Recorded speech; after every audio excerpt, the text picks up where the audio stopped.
Olympic Ball Man City bắt bên Inter Milan đã được thế lâu ăn trái sau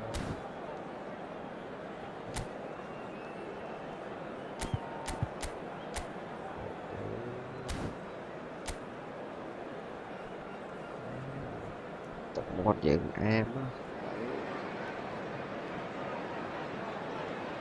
Hello everybody and welcome to today's match.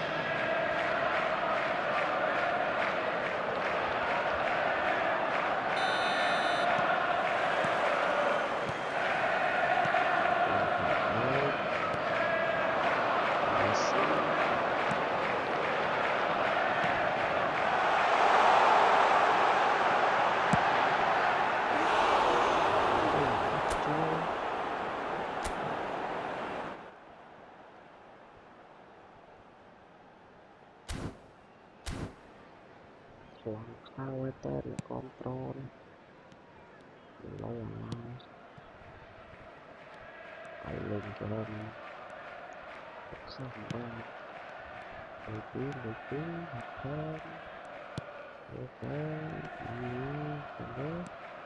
còn đấy không có đó có đó rồi đấy mình xuống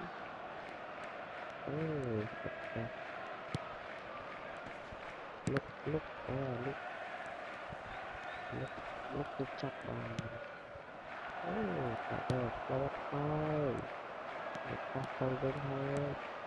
sớm mà tôi cắt cái bóng thôi lên mình hay sport bóng bóng khi nó mà tên cho ai enemy មានអាកាសតាមដានតាម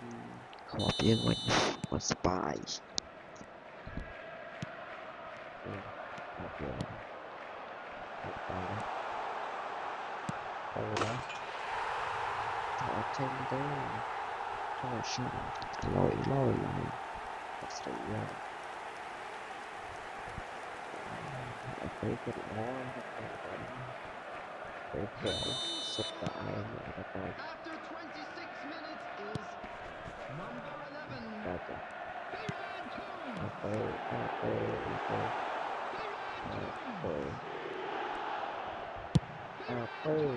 ើយដែរអូយnó sụt thì ai cho sụt ọt làm sao dạ tay tôi bóng tôi ra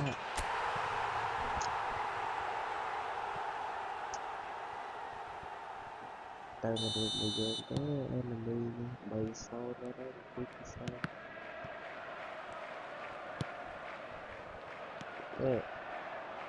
Messi thôi Messi chẳng Messi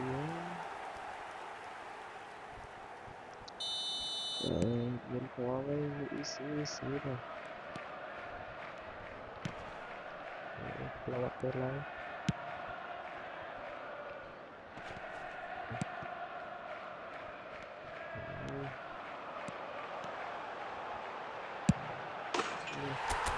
baca apa ya kawan baca mau sahanya penonton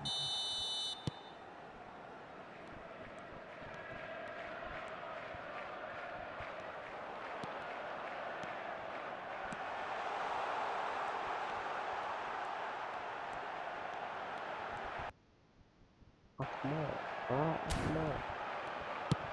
Warna lembu bot oh tepai pun kadang dapat oleh review actually hai đây There will be 3 minutes added time. không nha tôi sắp đi cùng ai á con hình là bò đây lên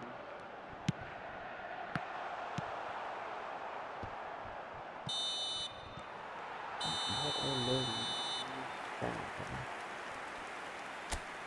trong mình tất bay dương cả nè có tất bay dương khlang dương lên mùi mình được và sẽ cứ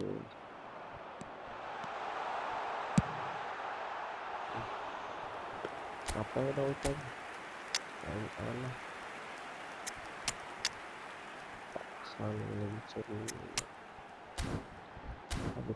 with hand Substitution on the field.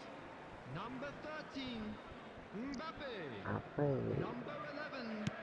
Ferran Torres. Coming on the field, number 22, Kane. Number 17,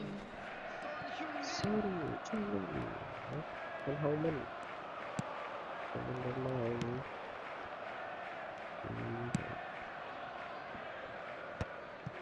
đây chụp mình ra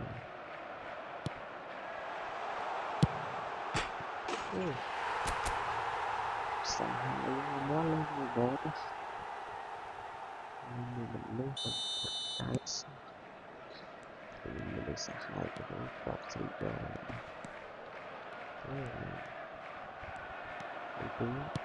đi hết một tí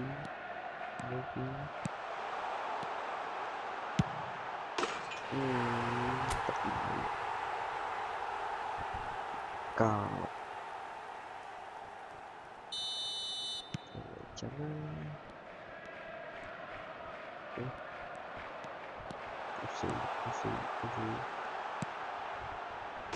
gì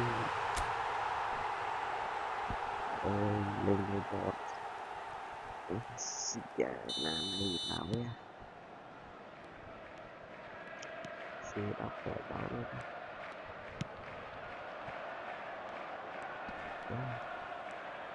luôn lục cho đến trong tòa này thì mình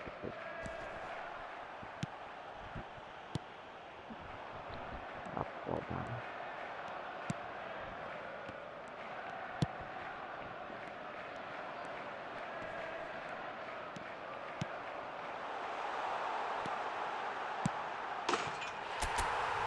đọc vào bài chỉ thấy từ một lên với nó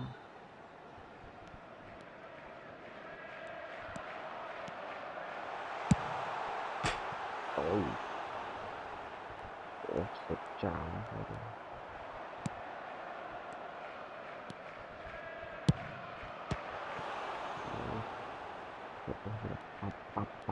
pop sẽ đi rồi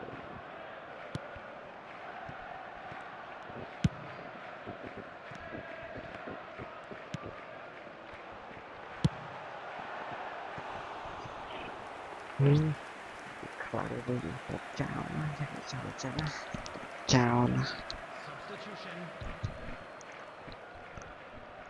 đây là vừa lên trên đây tốt chào ấy chân sẽ do lối mà báo cái cho tới đi rồi bục tốt sẽ do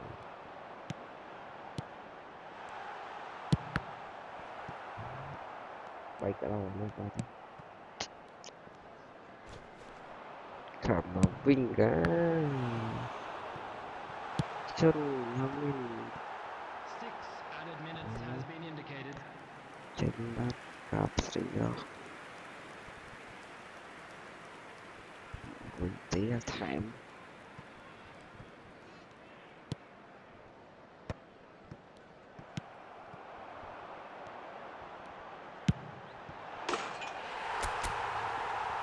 Kane Scott Kane là Harry Kane bạn đại nha pin nhà ta là vì do mình sẽ tập lại hàng bao nhiêu không sốt nè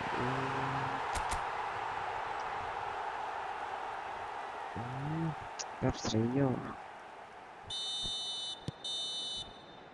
Messi của nó một người lên gì hết bye bye